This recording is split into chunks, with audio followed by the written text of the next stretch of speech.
Welcome to the dumbest smart guy podcast on the planet. This is the Central Unintelligence Podcast.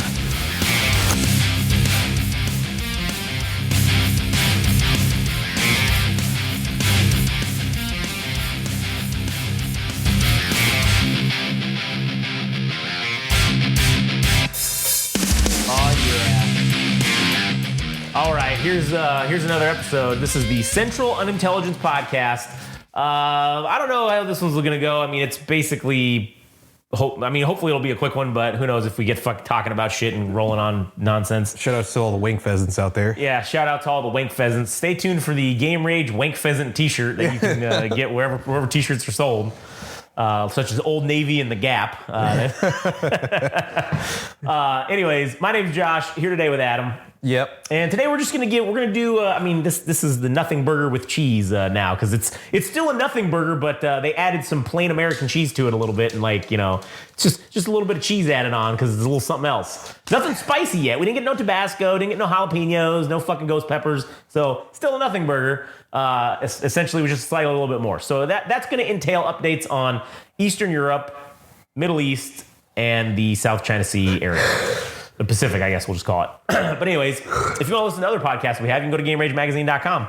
You can follow us on Instagram and TikTok at Game Rage Magazine, Twitter/X at Game Rage Mag. You can go to YouTube at Game Rage Magazine. You can follow Adam at All Gas No Trash Official, and you can go listen to the All Gas No Trash podcast. You can follow Frank at anime_syndicate_podcast. And if you like the anime, you can go listen to the Anime Syndicate podcast. All right, that's out of the way.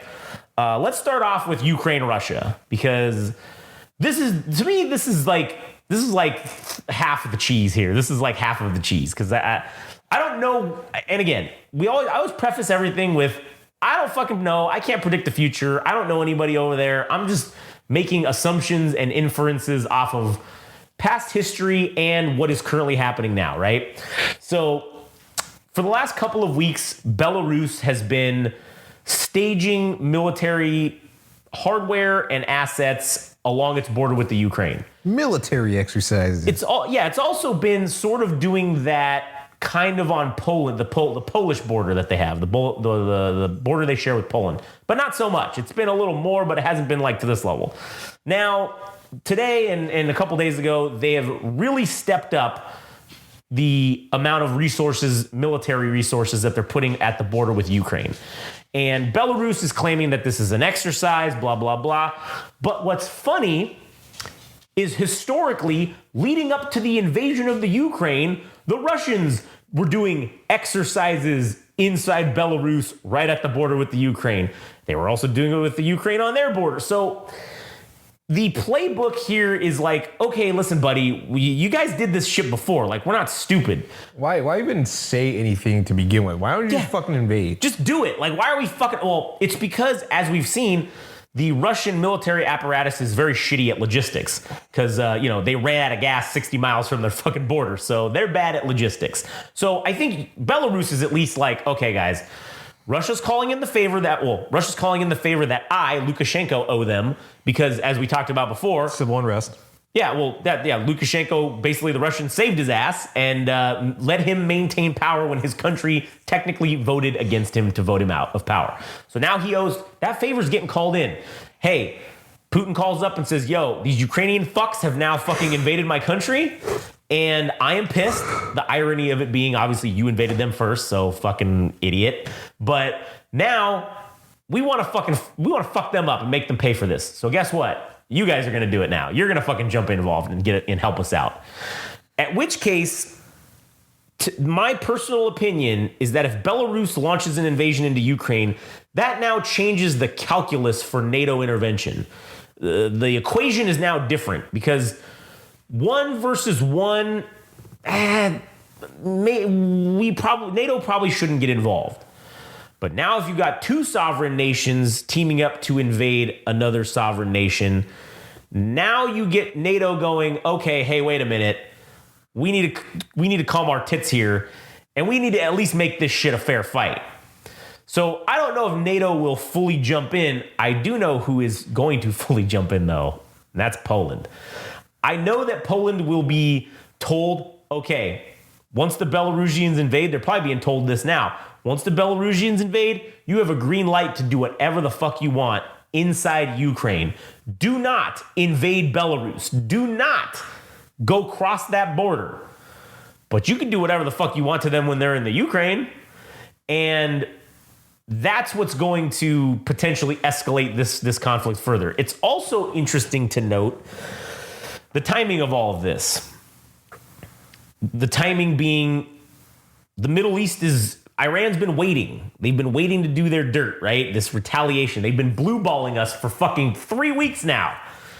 Maybe even 4 weeks. I don't even know. Christ, it feels like it's been months ago. Maybe even years ago, it feels like this fucking event happened and they've been blue balling us saying, oh, we're going to attack and it's going to be swift and great and powerful. Allahu Akbar. Like, that's what I've been hearing. Just nonsense, just running of the mouth, no actions. And I think China has been involved. They have been involved. They've said that they're suing for peace within the Middle East with this conflict between Iran and Israel. They're trying to get peace. I think China said, hey, let's calm our tits. Now that the Iranians or the Ukrainians have invaded Russia, Russia needs a little bit of help. So why don't we all just wait and then let's do whatever we're going to do. Let's set up Belarus to invade. Let's set up fucking Iran to attack Israel at the same time.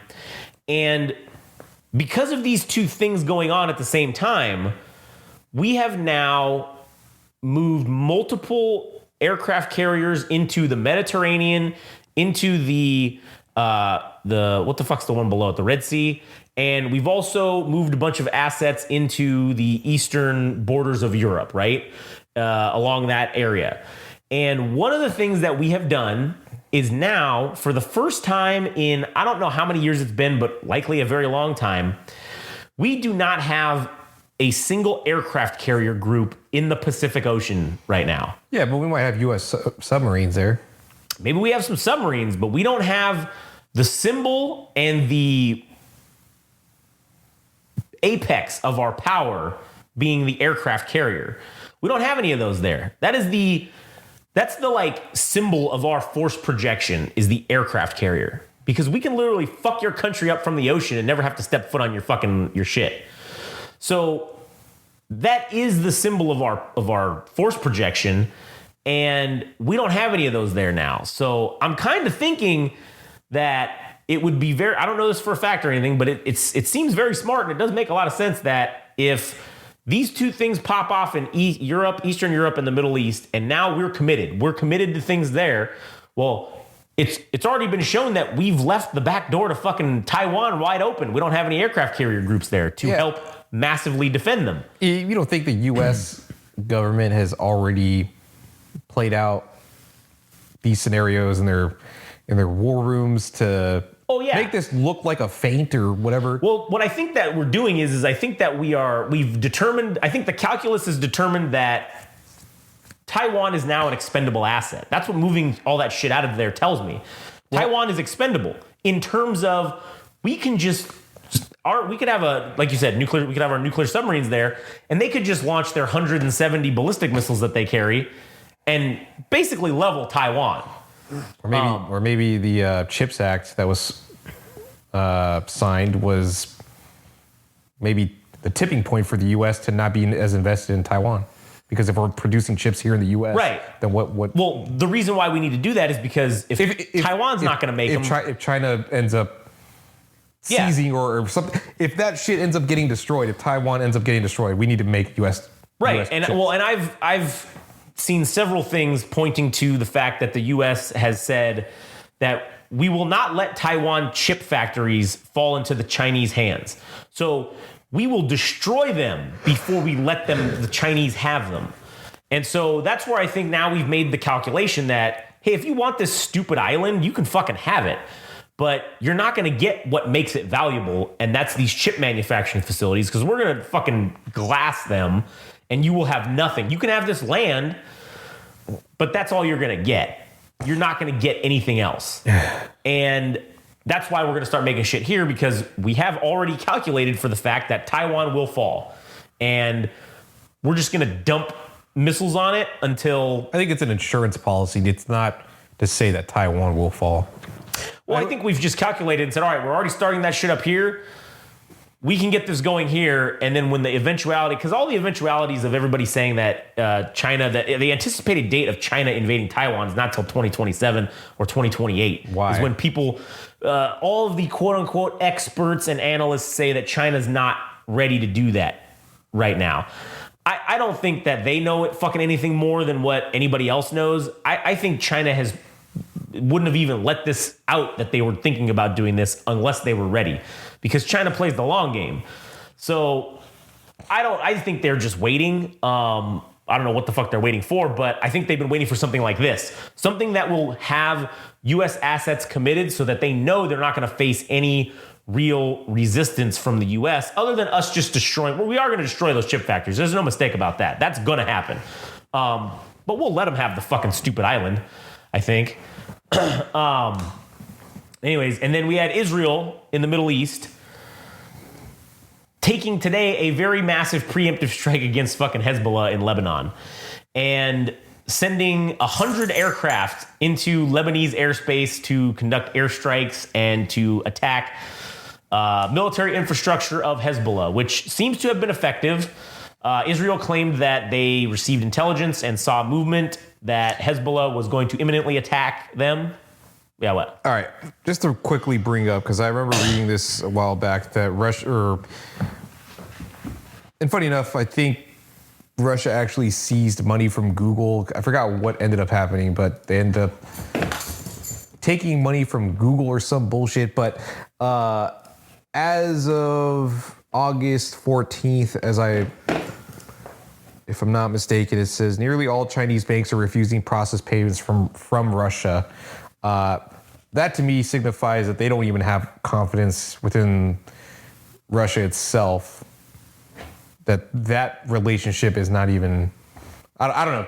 Personally, to me, I don't know if that relationship is as strong as many people believe it to me. If they're not even accepting rubles or payments from Russia itself. Yeah, I mean, but also Russia is having the BRICS conference later in I think September or October in Russia, and Xi already said he's going to be there, and I have a feeling that this may be a move to force Russia into utilizing the yuan, to pay with the yuan. They're wanting to force them into doing that, and that's what they're probably going to do to all the BRICS nations. And maybe instead of creating a BRICS buck or a BRICS dollar, they're just going to make it the yuan. And then that'll be simultaneously able to boost their economy, making the yuan worth more. And, also now all their buddies are going to have to trade in fucking yuans. So it's also worth noting that I don't even think the Chinese have supplied the Russians in any regard as far as military hardware. No, yeah, they haven't. Because they specifically don't want to gain the ire of the United States at this current juncture. Because the Russians are already deep into the shit. The Iranians are already deep into the shit. So they don't give a fuck. North Korea, we hate them and they hate us. So I don't think North Korea gives a fuck about supplying Russia with shit, because we can't do anything to them. Just like we can't do anything to Iran. We can't do anything to Russia either. Clearly our sanctions did not work because Russia's still functioning.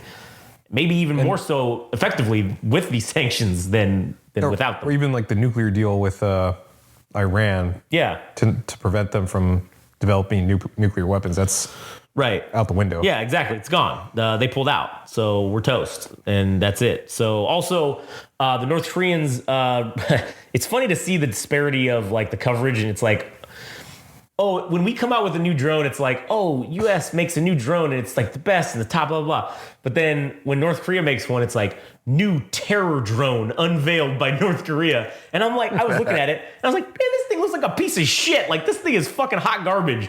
Why do you gotta label it terror drone? Why don't you label it subpar fucking aircraft drone? I don't know. It's fucking projection, dude. It's saying it's the best thing in the world because they have to look strong to their brainwashed civilians. No, that's what like Western media is calling it. They're calling it new terror drone. Oh, I thought it was Kim Jong-un. No, so no. This is the greatest thing ever, dude. No, it's us saying that, this new device of committing terror upon people has been unveiled. And I'm like, this thing probably can't even fly like 200 miles. Like, tell us to get the fuck out of here. I don't even think the Ukrainian drones are like, I think I was listening to something that they were like, we need to make a drone that's like expendable because we can't just throw whatever the cost of one drone costs. We should make it out of cardboard or some bullshit. Yeah. Like, I don't actually know how they manufacture it, but to make it as cheap as possible, because if they're just going to be suicide drones, why make it $10,000 or $100,000? Yeah, exactly. If they're just going to explode. Yeah. Oh, and that's the other thing today is the Ukrainians launched suicide drones into Russia and started 9/11ing fucking towers and shit. It was pretty. I will say it was kind of surreal to see because it was like, man, I have not seen any flying things go into large buildings since 9/11. And now it's like, oh, shit. Way to activate my PTSD there, fella. But that was interesting to see those videos. And so the Ukrainians are attacking civilian targets as well. So they're not... The gloves seem to have come off. And they're maybe not giving a fuck because they were aiming for these bases that we have specifically banned them from attacking, these aircraft bases. And they're the Russian Tu-95, like their heavy supersonic bombers and shit. That's what's there. So they're trying to like damage those, but apparently they just, I don't know if they missed or if they just ended up saying, fuck, we can't get it because of electronic jamming. Let's just crash it into a fucking building. Like, fuck these assholes. But I don't know. So it's fucking ridiculous. And again, this is still a nothing burger. Nothing has happened. There's just a little bit of added extra. The cheese is a little bit. Maybe something will happen this week, and maybe a couple pickles will get added in.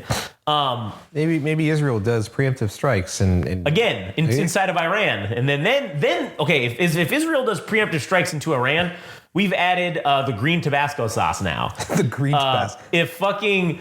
If what's their names? Belarus invades the Ukraine. Now we've added fucking jalapenos into the mix.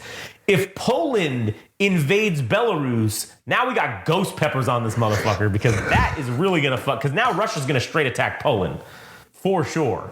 Because Belarus is gonna be like, "Hey guy, we're here just doing what you told us to do. Now you gotta come to our defense and help us." And then that's gonna fucking set shit off for sure in Europe. So I don't know. We'll see. It's very, very, very, very strange, very crazy right now happening, but.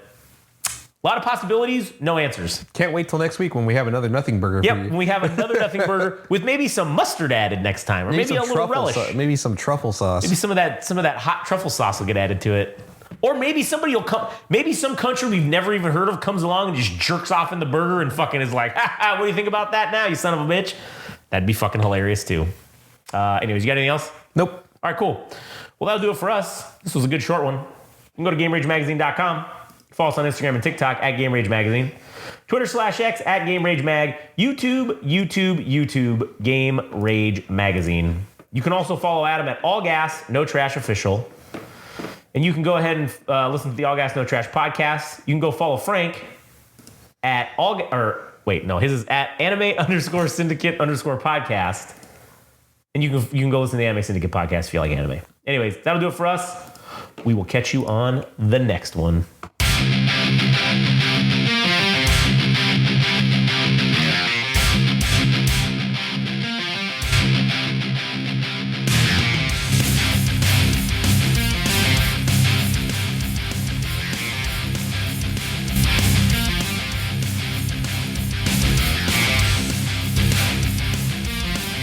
That was the latest episode of the Central Unintelligence Podcast.